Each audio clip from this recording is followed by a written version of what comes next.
Hello, everybody, and welcome back to another episode of HBHA Lore. I am thrilled to be joined by an esteemed guest today who not only graduated from HBHA 1 year after me in the year of 2009, but he also shares a first name with me. Welcome to HBHA Lore, Dr. Micah Levine.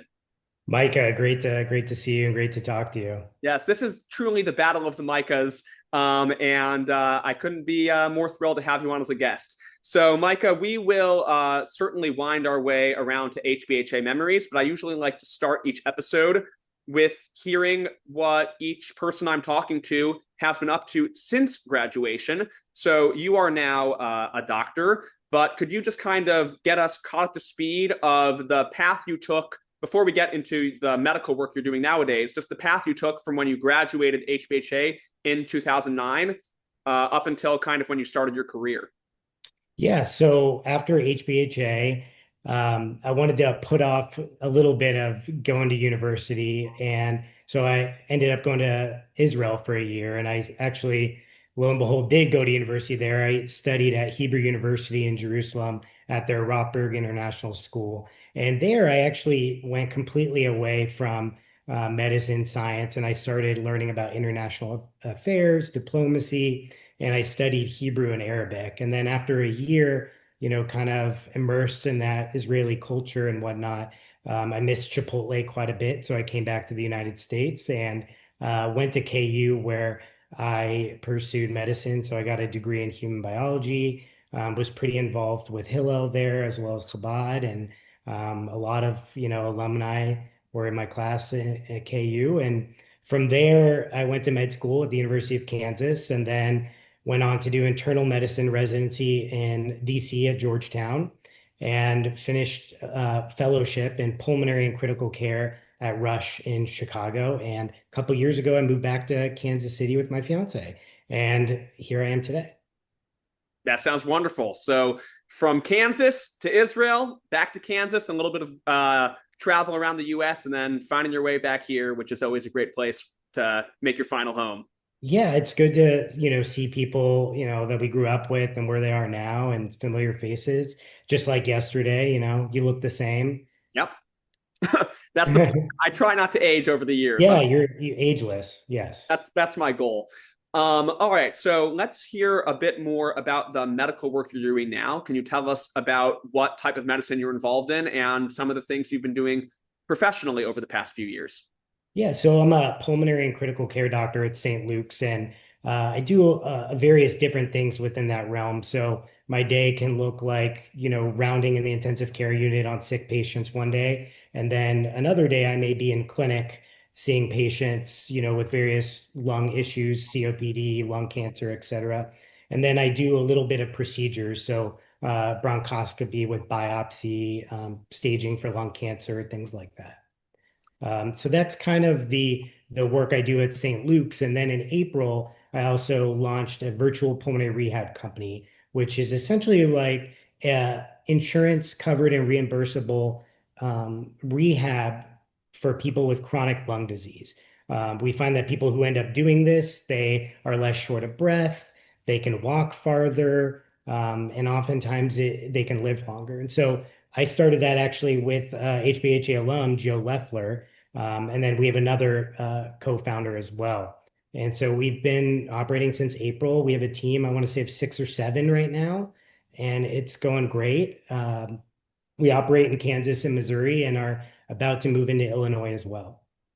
That's pretty incredible. I'd like to hear more about this company you founded because I don't know, I feel like that's kind of a unique path for a doctor to take. So, what is it that inspired you to want to start this company? And what do you say are kind of what are your main goals that the people who it sounds like you're working with patients, right? Is that Well, I don't actually see any patients. So we employ respiratory therapists and exercise physiologists who carry out this work. I'm more involved in the operations, building up the company and things like that. We really have an operations manager who does most of the day-to-day work too. So Joe and I and our other partner Eric, we're more visionary, things like that, and connecting, networking, kind of the executive suite of the company, so to speak. So, what was it that inspired you in the midst of being a very busy doctor working day to day to say, in addition to this, this is actually really important to me and I want to start this company? Yeah, it was a few things that came together. So out of when I first started in my career, I had a patient. She was in her 50s. She was very young to have advanced COPD, end-stage lung disease. And it was because of a genetic cause that she had it. And in order for her to get a lung transplant, a life-saving thing, she needed to undergo pulmonary rehabilitation. So she needed to exercise, improve her lung function to make it safe for her to undergo that transplant. Now, unfortunately, she lived about 2.5 hours away from the nearest rehab center, and she couldn't afford financially to drive or, uproot her life and live somewhere else so she can get that. And unfortunately, she was admitted by ICU and she passed away.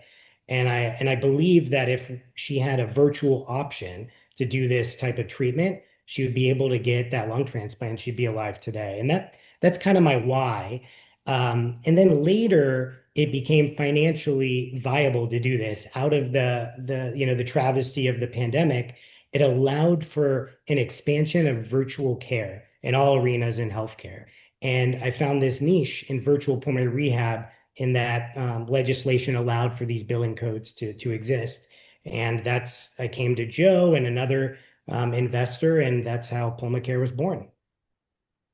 That is really incredible. And I mean, it sounds like it's something that really was born out of you seeing that from your detailed, intimate knowledge of the medical system, working inside of it, seeing there are certain aspects that aren't working for people, right? Things that they need that are outside of your control as a doctor, just institutionally wise. And you said, I'm going to do what I can to start a company that'll try to help these people get the life-saving care they need, which is really amazing. Yeah, we've had a really great experience, and just hearing the feedback from patients about the things that they're able to do. Some of them couldn't go to the grocery store or go see their grandkids' baseball game. They just couldn't get around, and doing the rehab that we're allowing them to do virtually allows them to be able to do those things. Um, I'll also say that it's been a big success. And one of the key findings that, when you look at the data, for example, just the Medicare population, only 5% of those that are eligible for this rehab end up doing it. And then you have to ask yourself, why is it that so few people on this insurance reimbursable, service, why are they not doing it? And well, it's because there's not a lot of them. There's not brick and mortar buildings that are doing it anymore, and most people just live too far away, or it's hard to get to these facilities. So doing virtual is the way of the future. Do you have I know you said that you're expanding. Do you say you're in the process of expanding to Chicago? Is that right? Yes. Yeah, we're going to move to Illinois, and then from there we'll probably move to Nebraska, and we have a few other states that we're going to be expand. But the goal is to be basically the premier virtual pulmonary rehab company in the Midwest. And in fact, to my knowledge, we're the only company so far in the Midwest that does anything like this. So it's very exciting. That's amazing. So in addition to expanding geographically, do you have any hopes of additional things that you want to do with the company, or is it more the foundation we have is what we want to do? We just want to get a larger reach, or are there additional things you're hoping to do down the line, just kind of big picture wise that you've been thinking about? There may be other service lines in the future, like durable medical equipment, things like that. But our focus right now is very much on this. There's so many patients that we haven't even reached or touched yet. And I think there's hundreds of thousands of patients that are waiting for the service. And so that's our number one driver and our goal. I'd say between your daily medical work and starting this company that you're doing plenty. I think you're having a big impact there. Well, I'll say it takes a village, it takes a team, and it's so much about who you surround yourself with. The people we hire really slow and intentionally, and it's value-based hiring. So it's pretty easy to find people that have the technical skills, but to have the aligned values and culture is I think what takes us to the next level. That is extremely cool and really just an awesome idea behind the company, and I love that it was just, it came from this genuine need that you felt as a doctor and things that you were seeing. So really, that would be plenty on your plate. But I know that in addition to that, you do a lot of other things in the community. A thing that I know that you're very passionate about, and you kind of alluded to this when you talked about how when you spent that year in Israel, you were learning about foreign policy and kind of international affairs. And I know that you do a lot of work having to do with Jewish advocacy and are involved with a lot of Jewish organizations in the area. Could you tell us a bit about some of the Jewish advocacy work that you're involved in? Yeah. Well, this is HBHA lore, so I must say that, these values of giving back to the community and the Jewish community in particular, was really instilled in me, and I'm sure you, all throughout our HBHA experience. And, after, the horrors of October 7th, I really felt that I needed to, do my part to, advance Jewish advocacy. And so I was fortunate enough to join the Jewish Community Relations Bureau in Kansas City and serve as a board member currently, where we're doing those very things and kind of combating anti-Semitism locally. And then on the national and international level, I also serve on the American Jewish Committee's Global Access Board, which is a young professional board of people throughout the world, as far away as Brazil, Morocco, all over the world. And we do that Jewish advocacy. In fact, just this past year, I was in Japan on a trip where we met with the director of foreign relations for Japan. We met with one of the mayors of the town, and it was amazing to be able to see these people and the reach that AJC has.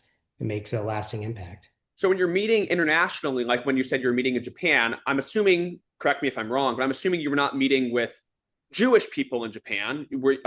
So what were kind of the goals when you're traveling internationally? What are you both like on an organizational level, but also you personally hoping to accomplish? And what do you feel like you Yeah. guys were able to get done on a trip? It could be that trip, or you said that you might have gone. Is that the only place internationally you've traveled as part of AJ?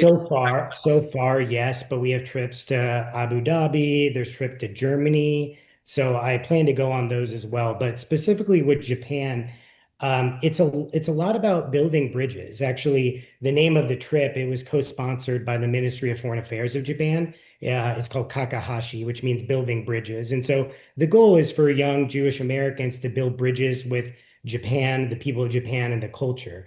And so we had this amazing, experience where, we met with the mayor of Tsugura. It was a port city. And this was a town where a famous diplomat named Tsugihara, actually during World War II, let in a bunch of Jewish people during the Holocaust and saved them to go through Japan and get visas. And so we toured that port town. We met with the locals there. They're all very familiar with that history. When we met with the Minister of Foreign Affairs, it was very interesting. You're at this diplomatic building, and we talked about Israel, and we were pushing to help release the hostages, and obviously have an end to the war and release the hostages.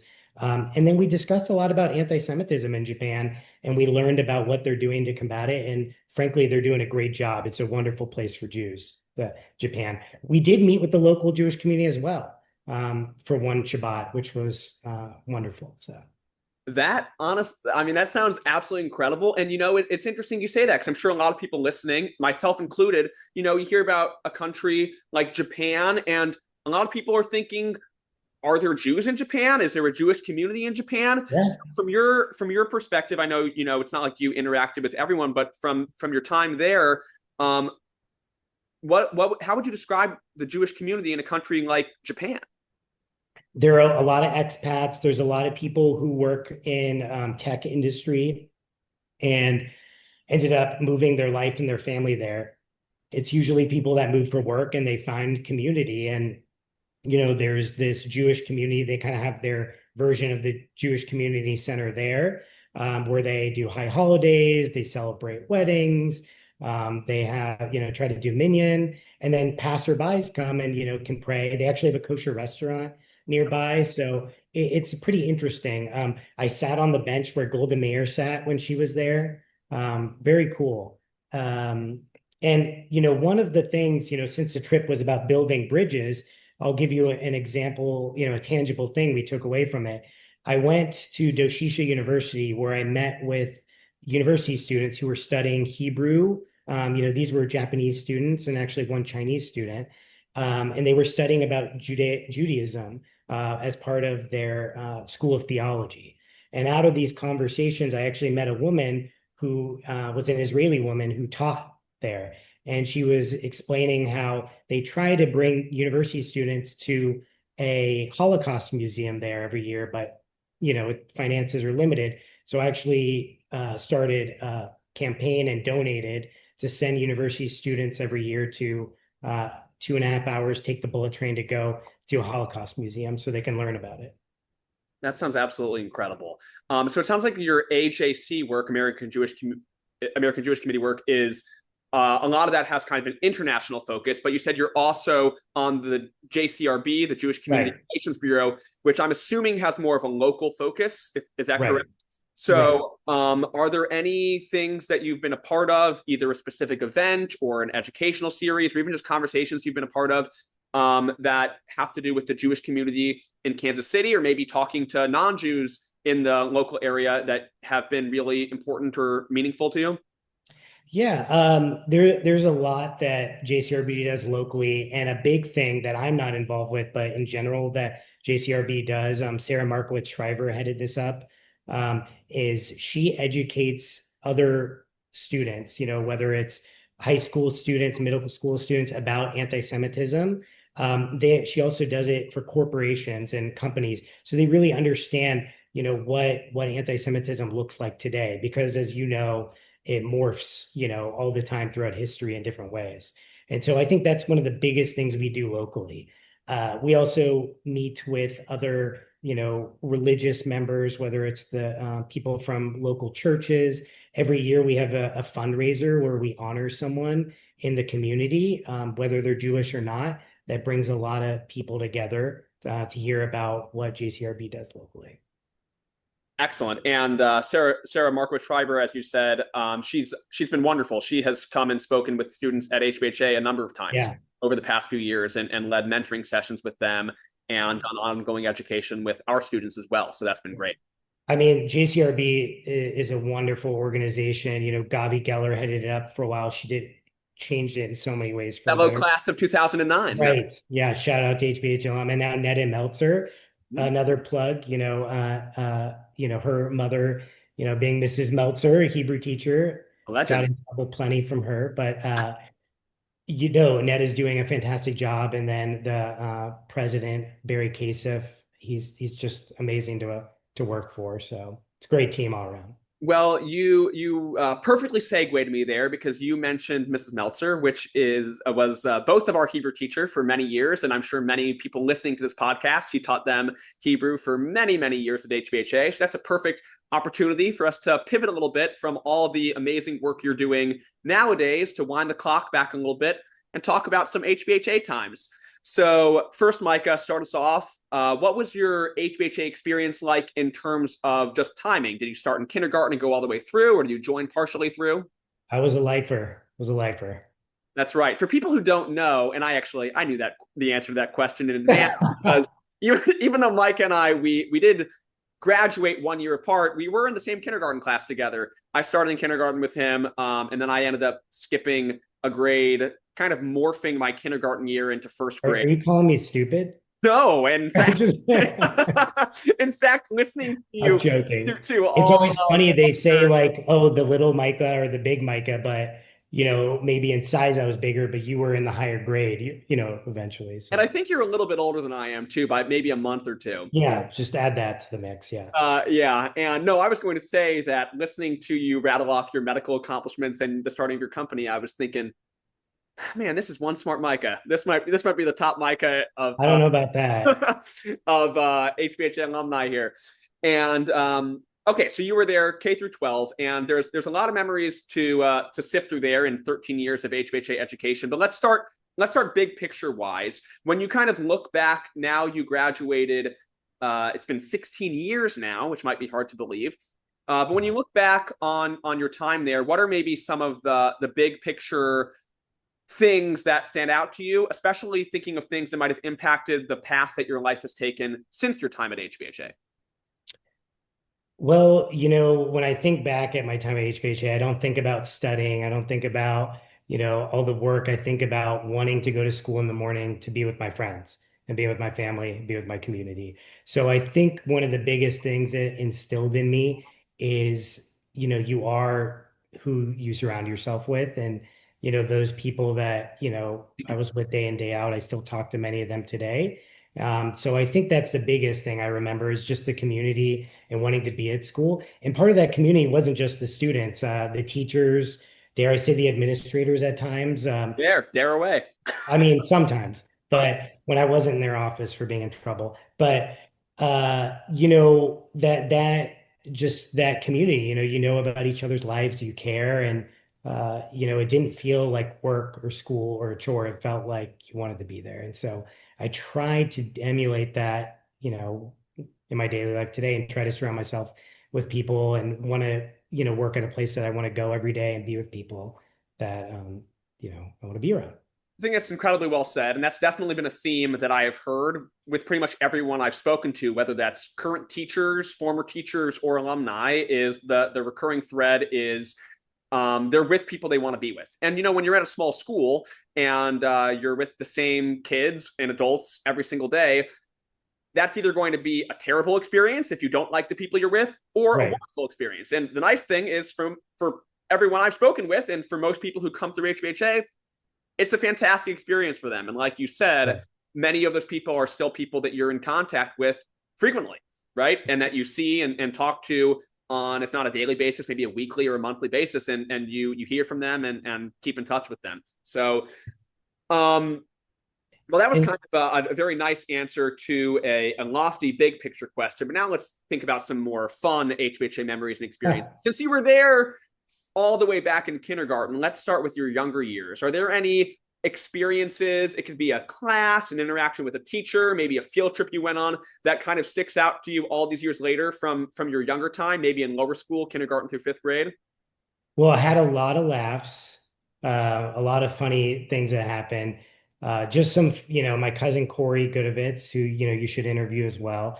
Yeah, Uh, I remember vividly, every day in kindergarten, he would cry when he got dropped off. poor guy. So that I'm was a sorry. fun memory. John Friedman in first grade fractured his leg and had to be in a full body cast. And for a while, I thought he was, this was some hoax to try to get toys and gifts from everyone. But no, after weeks went by and he was still in that, I figured he wasn't lying about that. That was your introduction to internal medicine. That there is what set you on your path. Yes. Did he Yeah. did he get injured Um, at school? what's that? Did he get injured at school, or did he No, he was just stay with the skiing. He cast? was skiing at a very young age, which is very impressive. Um, Trying to think what else would be funny as we're, I guess getting, oh, this is a good one. Yeah, Joe Cease and sure. I, when we were in, probably middle or lower middle school, we were playing bumper cars with our lunch trays. Okay, And it was Sloppy Joe Day. of course. And Must have been I a Tuesday through slammed it Thursday into then. Meat Joe's. day. What's I that? said it had to have been a Tuesday through Thursday because those were the meat days. Monday and Fridays were the dairy days. I don't remember that. You have that photographic memory, Yeah, so I trust me, it's correct, and it's been confirmed during a previous interview that got it. this was also correct. But go on. So it's Sloppy Joe Day. And, I slammed it really hard, and the tray goes up. The sloppy joes go flying all over Mrs. Woods. I don't know if you remember Mrs. Woods. And I've never experienced a point in my life where I was like laughing so hard and crying in fear at the same time. And, So the what was look the on version her of that? face. What did it end up being a funny experience or a tragic one? How did she? Oh, she yelled and screamed, but I mean, to this day, it's still pretty funny. Obviously, we didn't mean to do that. It was just happened, but it was a funny memory. Let's just say that.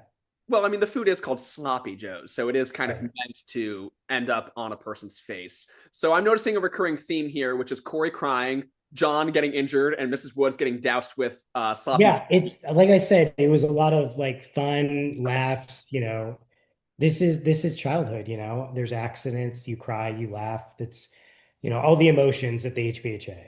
All right, so let's go up a little bit in age, middle and high school. Are there any classes or teachers or experiences that really stick with you still all these years later? Um, Mrs. Meltzer, of course. Growing up at the academy, it's always her trying to get people to get into class. Get into my class. Come on, hurry up and get into class. Class is starting. And then when you come and visit as an alumni and you interrupt her class because she's very strict and she likes, she takes education seriously, she's like, get out of my class, come after class. So Yeah, that does sound pretty accurate, right? Miss Meltzer, most people listening will certainly be familiar with Miss Meltzer, who taught Hebrew at HBHA for many, many years and is now enjoying a very well-earned retirement after so many years teaching Hebrew to just dozens and dozens of students, Micah and I included. And you're absolutely right, right? When you were there as a student, it's time to come in. When you're an alum, wait till after class, and then we'll wait check. your turn. Yeah. I still went in anyways, but yeah. That's incredible. Um, What would you say was your favorite subject or class that you took in middle and high school? I really liked, the biology classes. I remember dissecting a cow heart in fifth grade, and Oh my goodness. that's when In fifth got, grade? yeah, I think it was fifth grade. Who was my fifth grade science teacher? You would know. I would think it might have been Mrs. Franks. If You're we were, exactly right. It was there we Miss Frank. go. Yeah. So, and then, so that was a highlight. I really enjoyed, biology and sciences. Math was not my strong suit. I couldn't sit still for that. Sure. PE was enjoyable for the most part. Lunch was probably my favorite. Lunch is pretty good. And Oh, when you were dissecting the cow's heart, I'm sure you said heart's pretty good, but really, I'm ready for the lung. That's ready where I for it. thrive. Yeah. I thrive for the A memory I have, Seth Dimbert. sure. Um, the word defenestrate was a word that we learned.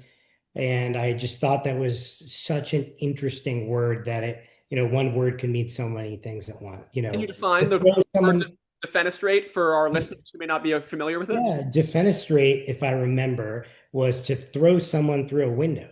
That's correct. There is, for And, people who don't know, defenestrate is a word specifically describing for throwing something, typically a person, out a window.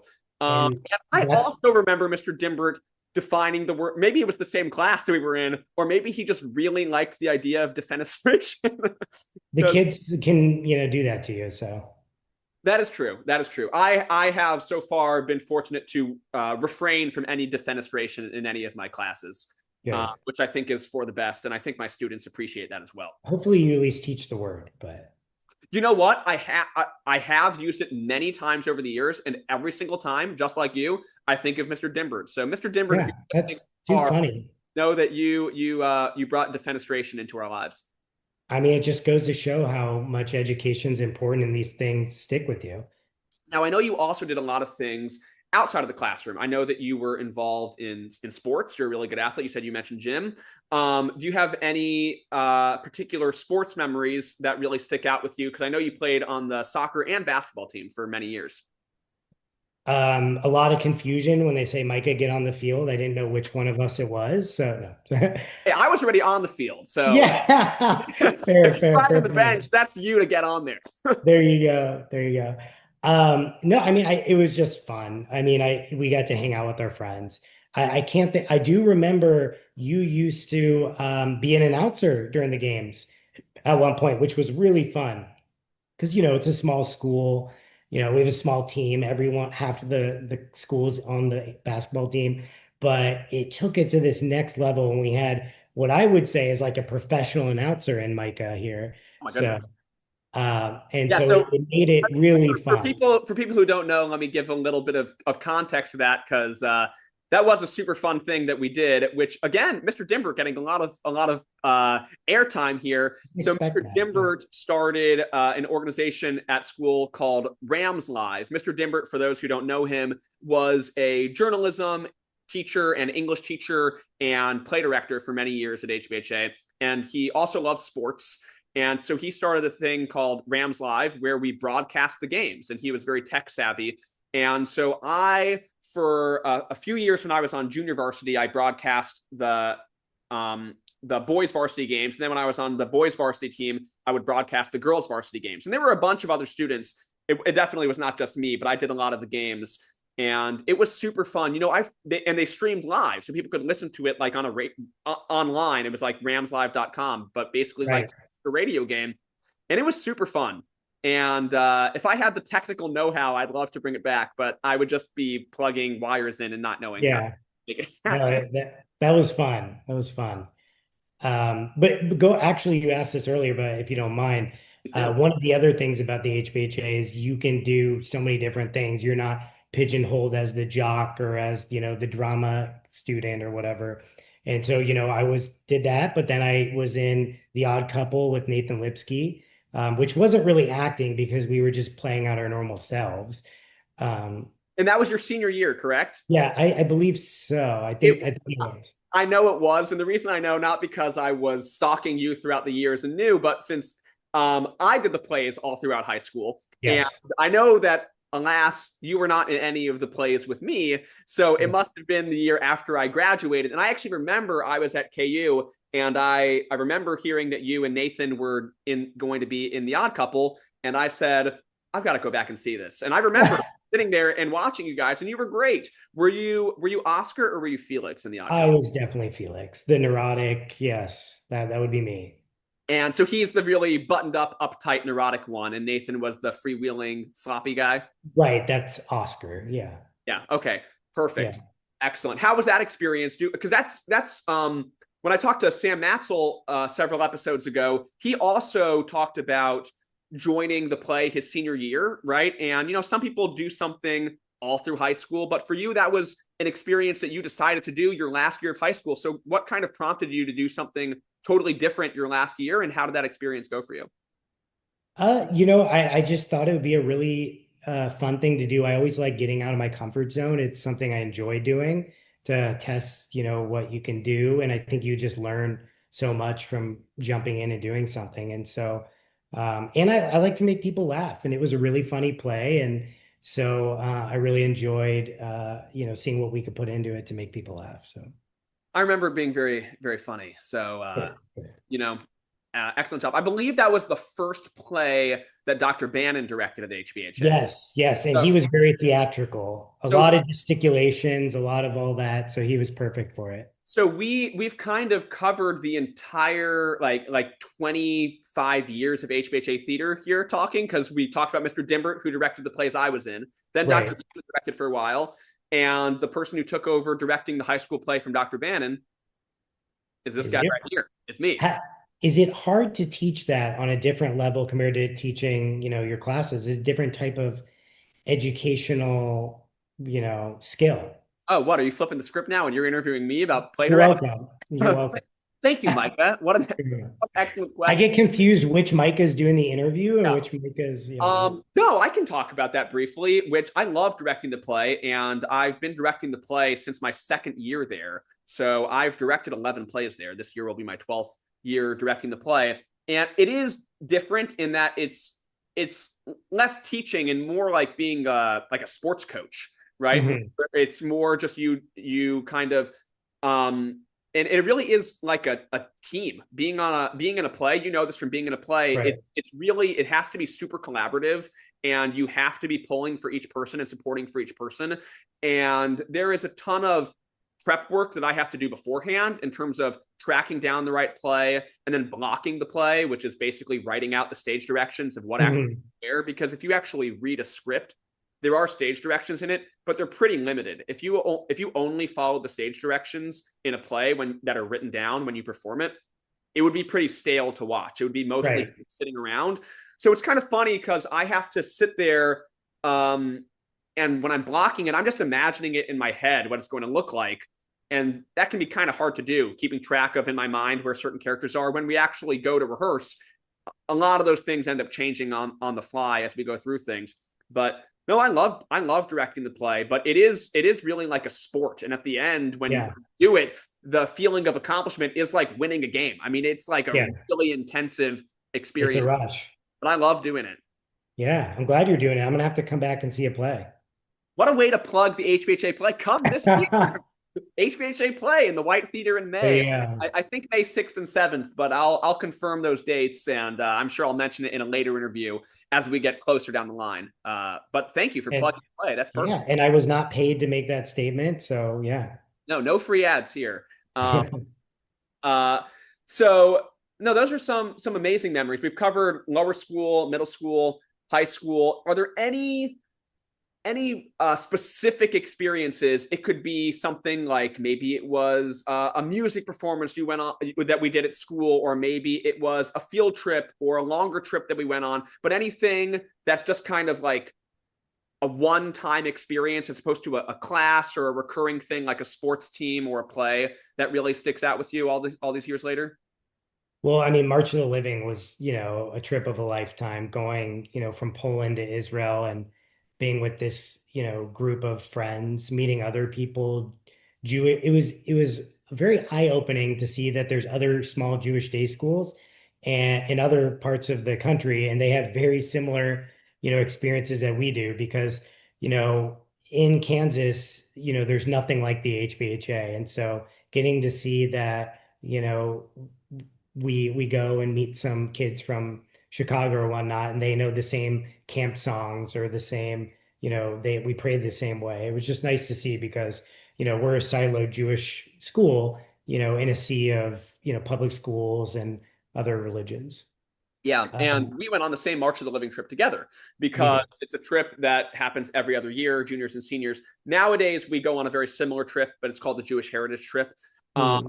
but it's still every other year, and the juniors and seniors go. So we went in 2008, my senior year, at the end of my Yeah. year, Yeah. the end of your junior year. So yeah, we got to It was a experience great trip. the journey of the Micahs going Yeah. international.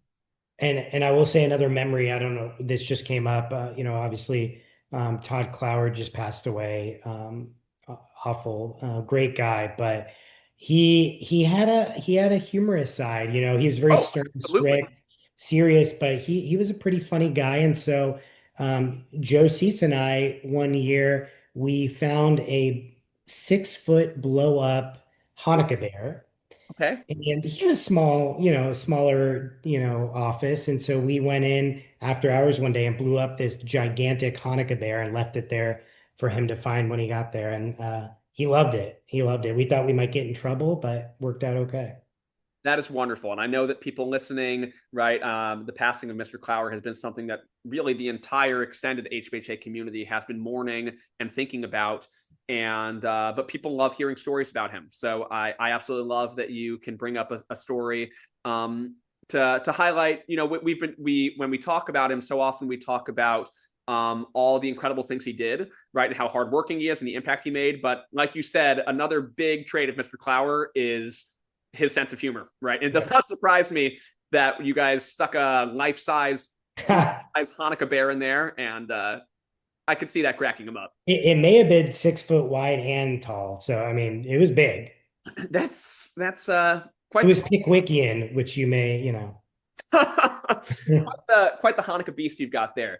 yes. All right, before I let you go here, Micah, we've covered your incredible career. We've covered some amazing HBHA memories. But before I let you go, I'd like to have some rapid fire questions that I'll toss your way. Answer these in however much detail you'd like. So it sounds like you've done a lot of traveling, right? You've been to Israel, you've been to Japan.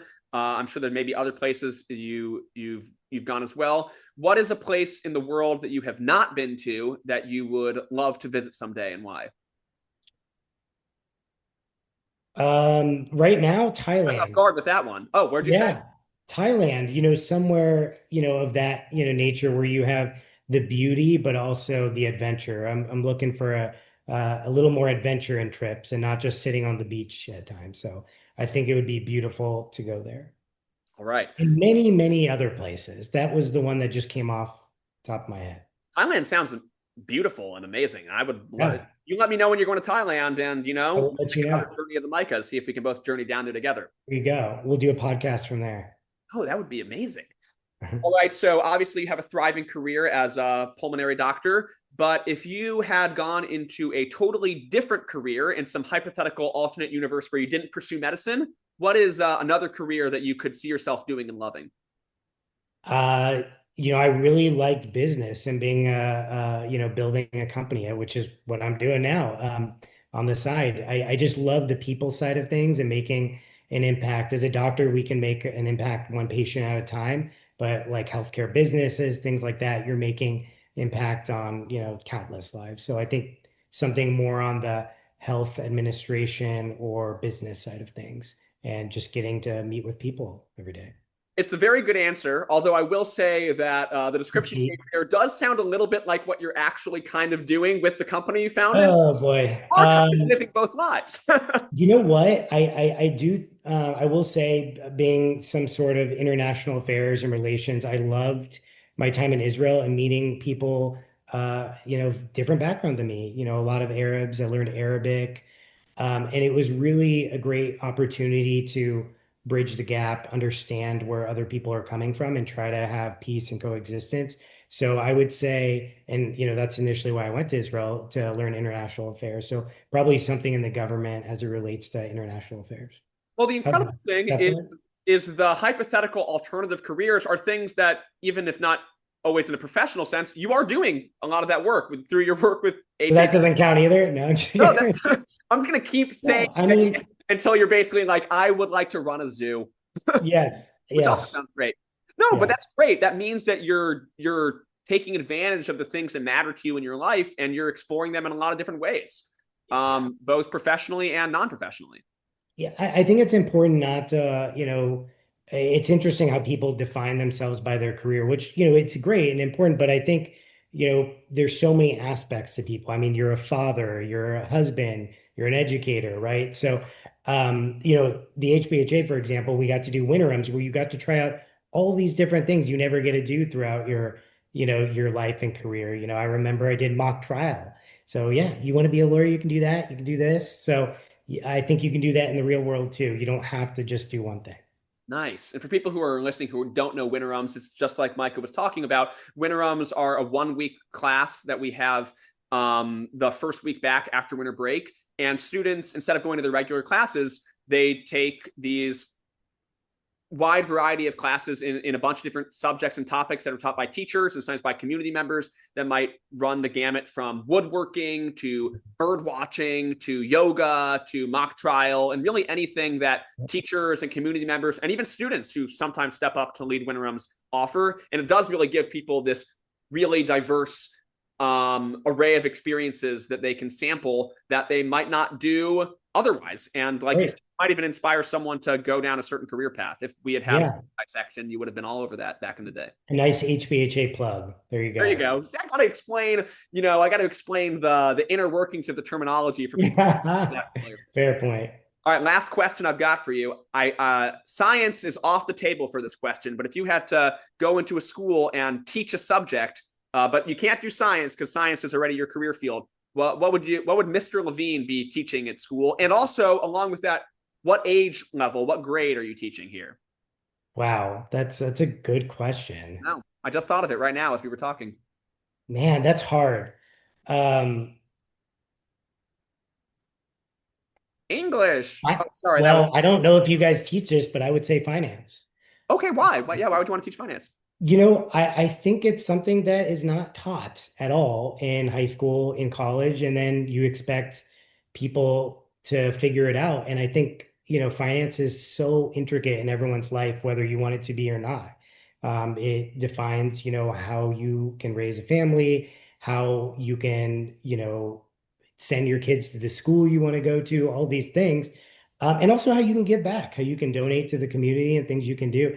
And I think it also, if you follow money, you can understand how the world works. Yeah, when you look at the stock market, geopolitics, healthcare, there's so much at play with that, and the psychology of it too. So I think it would be cool because it's not being taught, and I think it can make a difference in someone's life. I think it's a And because there's plenty of other teachers that can teach a lot better other important things. But if there's a small thing, someone can learn in the short term, I think that would be great. I think it's a great answer, and I've got good news for you.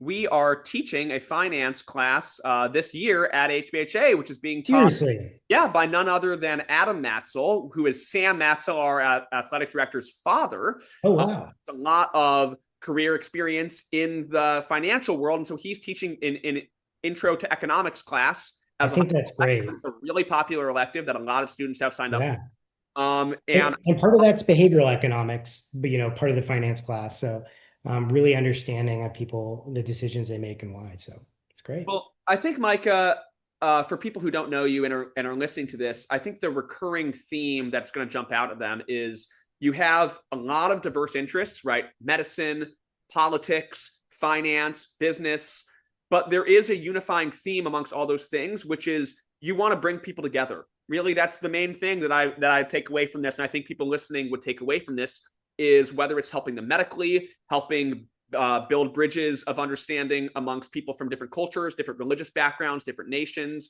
or helping people understand how to better manage their money so they can make like wise decisions to help them thrive.